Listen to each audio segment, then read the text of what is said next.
Ito mga kaibigan, yung aking barya ng mga inipon. Pero ito, lagi kong nabubuksan to, tigpipiso lang to.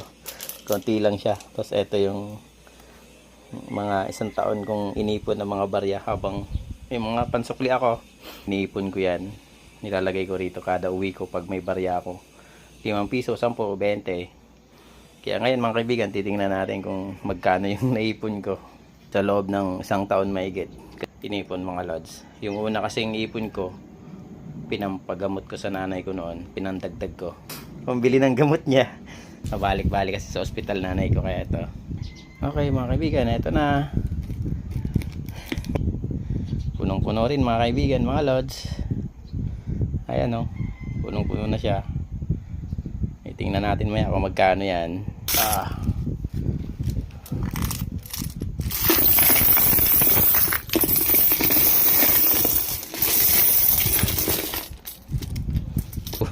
Ay may buo.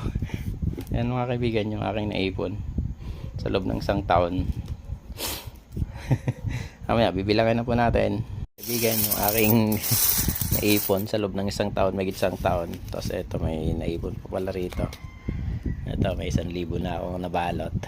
Ito mga kaibigan, yung naipon ko bali 9,050. Yan po yung naipon ko sa loob ng isang taon.